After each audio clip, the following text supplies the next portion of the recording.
National conference के नेता और जम्मू कश्मीर के पूर्व मुख्यमंत्री फारूक अब्दुल्ला का चीन प्रेम जागा है। विवादित बयान देने के लिए जाने जाने वाले फारूक अब्दुल्ला ने इस बार कहा है कि कश्मीर में आर्टिकल 370 चीन की मदद से वापस रिस्टोर किया जा सकता है। अब्दुल्ला के बयान पर अब सियासी हंगामा बरपा है। और जब तक आप आर्टिकल 370 को रिस्टोर नहीं करेंगे, हम रुकने वाले नहीं हैं, क्योंकि तुम्हारे पास अब ये खुला मामला हो गया। कौन कहता है कि जुबान कैंची की तरह चलना सिर्फ एक मुहावरा है। देखिए, सीनियर अब्दुल्ला की जुबान कैंची से भी तेज चल रही है, मगर कैंची से तेज चलती इस जुबान में देश के खिलाफ जहर भरा है। इस जुबान में चीन के खिलाफ सरहद पर खड़े जवान का अपमान और चीन के प्रति प्रेम का पूरा आसमान है। अल्लाह करे कि उनके इस जोर से हमारे लोगों को मदद मिले और हमारा ये 370 और 35A रिस्टोर। हैरानी होती है कि संसद में बैठने वाला एक सांसद उस देश के लिए दुआ मांग रहा है जिससे लड़ने के लिए पूरा देश एक साथ खड़ा है।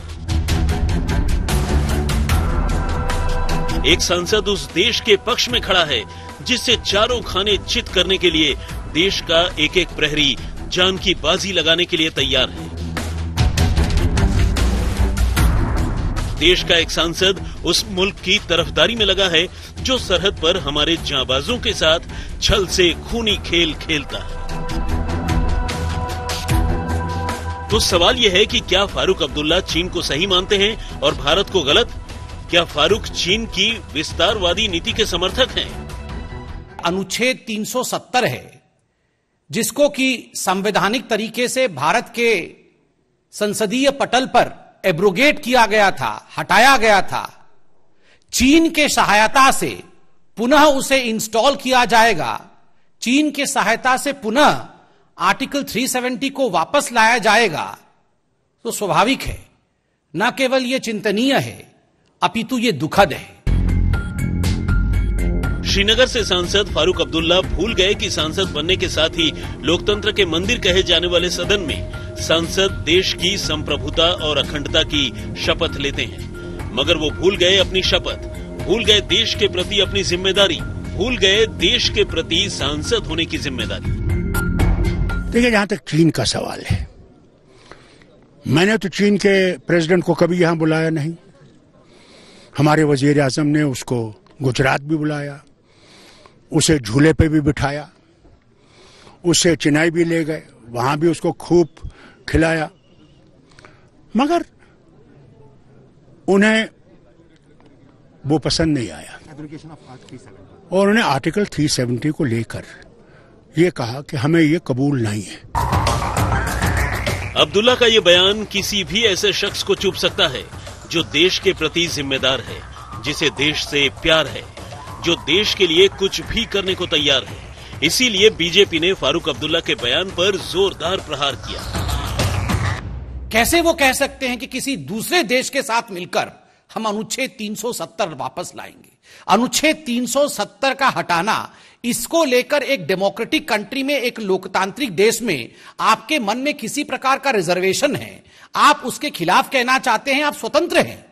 किंतु यह कहना कि दूसरे देश के साथ मिलकर हम अनुच्छेद 370 ले आएंगे, यह अपने आप में न केवल समझ से बाहर है, न केवल निंदनीय है, मगर सही मायने में कहा जाए तो यह देश विरोधी स्टेटमेंट है।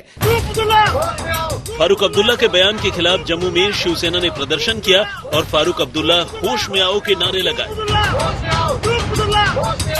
हम डॉक्टर फारूक अब्दुल्ला को नसीहत देते हैं कि ये गिरगिट की तरह रंग बदलना बंद करें। कभी वो जम्मू कश्मीर को लेकर पाकिस्तान का गुणगान करते थे और आज धारा 370 को लेकर उन्हें चीन की नाखुशी की चिंता है। मैं उनको बता दूं कि जम्मू कश्मीरी नहीं, देश के किसी भी मुद्दे को जब हल करना हो तो बाहरी ताकतों का नहीं बल्कि जनता के समर्थन की जरूरत होती है। जम्मू बीजेपी नेताओं में अब्दुल्ला के बयान को लेकर रोष है। पहले पाकिस्तान के पीछे भागते रहे, अब चाइना का समर्थन कर रहे हैं। ये राष्ट्र विरोधी बातें हैं। इस तरह की बातें करना, इससे पहले उन्हें सोचना चाहिए। वो एक जिम्मेदारी के पद पर रहे हैं। इस देश के 2 बार 2 बार मुख्यमंत्री भी रहे हैं, सेंटर में मिनिस्टर भी रहे हैं। भारत का खा करके, भारत के खिलाफ और चाइना का समर्थन करके, मुझे लगता है कि इस प्रकार के लोगों को कहीं ना कहीं सलाखों के अंदर होना चाहिए। फारूक अब्दुल्ला तो बोलकर चले गए, मगर उनका बोलना एक बार फिर प्रदर्शित कर गया कि उनकी सोच देश को लेकर क्या है। सवाल यह है कि फारूक अब्दुल्ला जैसे नेता अपने ही देश के खिलाफ ऐसी बयानबाजी करके क्या बताना चाहते हैं।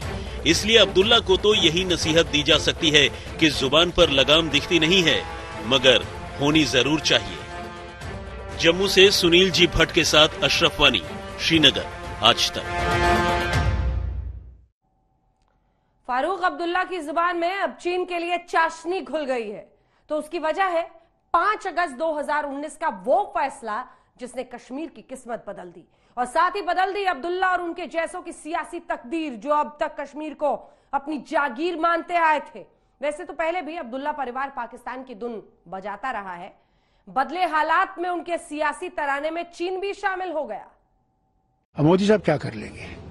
अब 370 की बात करते हैं, वो कभी भी अगर वो 10 दफा भी हिंदुस्तान के प्राइम मिनिस्टर बनेंगे, वो 370 को नहीं छू सकती। भारत के राष्ट्रपति द्वारा इस घोषणा पर हस्ताक्षर किए जाएंगे और इसे सरकारी गैजेट में प्रकाशित किया जाएगा। उस दिन से अनुच्छेद 370 के सभी खंड लागू नहीं होंगे, सिवाय खंड 1 के नामक तदनुसार पढ़ा जाएगा। पिछले साल 5 अगस्त को संसद में हुए इस ऐलान ने कश्मीर की राजनीति और कश्मीर पर होने वाली बहसों की दिशा ही मोड़ कर रख दी। फैसला बड़ा था, लिहाजा तैयारी भी बड़ी और लंबी थी।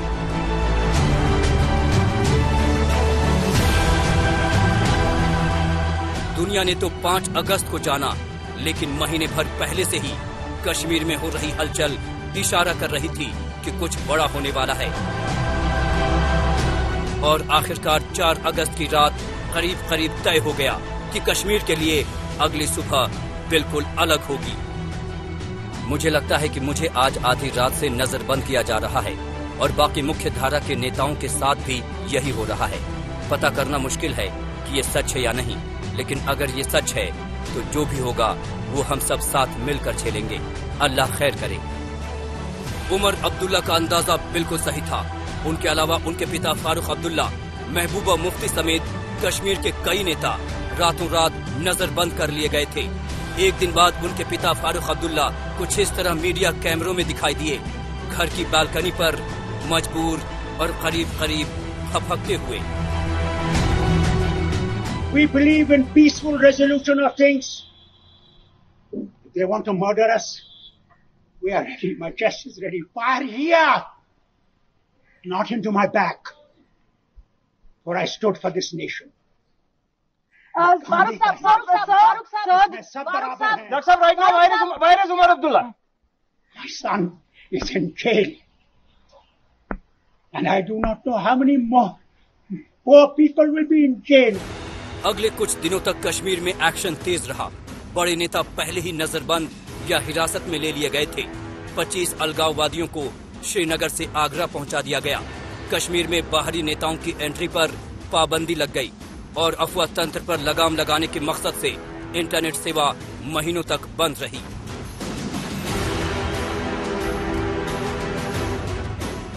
कोई खुलकर बोले या न बोले, लेकिन बरसों बरस से जम्मू कश्मीर की राजनीति का सबसे बड़ा आधार बस यही था कि अगर हमारे विशेष राज्य के दर्जे से छेड़छाड़ हुई तो जलजला आ जाएगा, या फिर भारत सरकार ने हमें नाराज किया तो पाकिस्तान को गले लगाने में भी हमें कोई परहेज नहीं।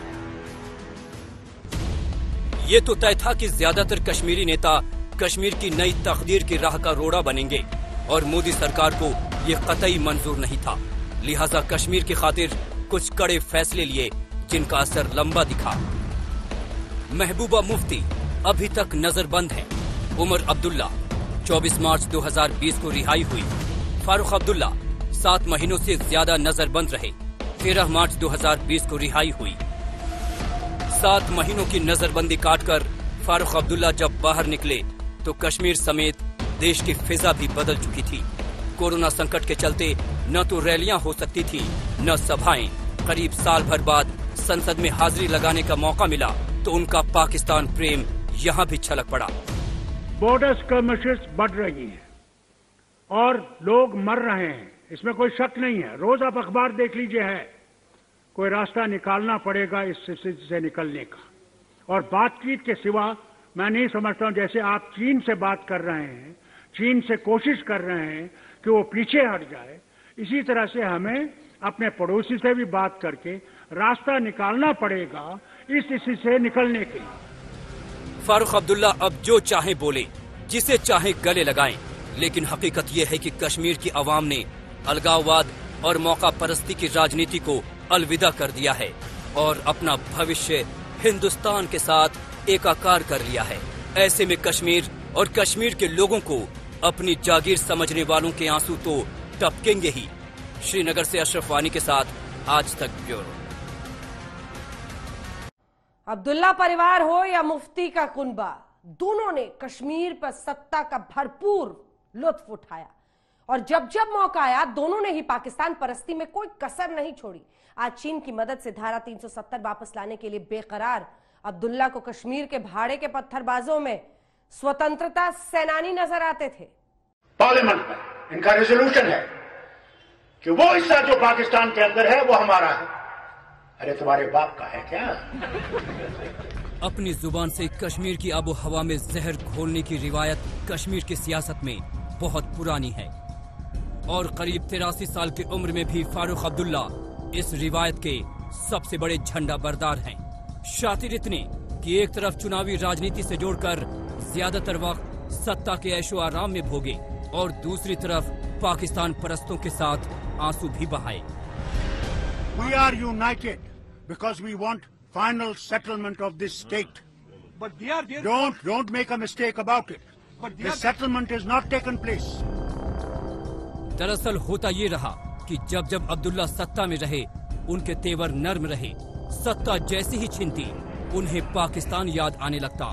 उस पर भी तुर्रा ये कि कश्मीर का भारत में विलय हुआ तो उनके एहसान से। अगर ये अस्थायी है तो फिर हमारा इलाक भी अस्थायी है।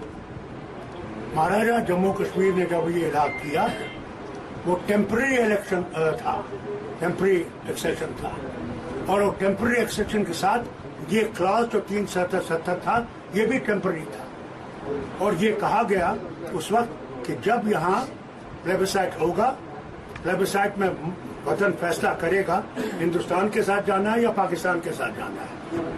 तो वो हुआ नहीं, तो जब वो नहीं हुआ तो ये कैसे इस दायरा को हटा सकेंगे? याद कीजिए, ये वही अब्दुल्ला हैं जो कश्मीर में सुरक्षा बलों पर पत्थरों की बारिश करने वाले भाड़े के पत्थरबाजों को आजादी का नायक मानते हैं। और वो जो पत्थर फेंकने वाला है उसको टूरिज्म से कोई मतलब नहीं है, वो भूखे मरेगा, मगर वो वतन के लिए वो पत्थर मार रहा है, ये समझने की जरूरत है। बड़े मियाँ तो बड़े मियाँ, छोटे मियाँ सुभान अल्लाह। पिता के नक्शे कदम पर चल रहे उमर अब्दुल्ला भी आतंकी बुरहान वानी के ढेर होने पर आंसू बहा रहे थे। मैं सुन पा रहा हूँ कि मस्जिद से उठा आजादी का नारा कई सालों बाद पूरे श्रीनगर में गूंज रहा है। कश्मीर के लोगों को कल एक नया आइकॉन मिल गया। कश्मीर के दूसरे बड़े सियासी परिवार की फितरत भी यही है। पाकिस्तान के फिक्र में बेहाल रहने वाली महबूबा मुफ्ती अभी नजरबंद हैं। जब भी बाहर निकलेंगी यही जुबान बोलेंगी। श्रीनगर से अशरफ वानी के साथ आज तक ब्यूरो।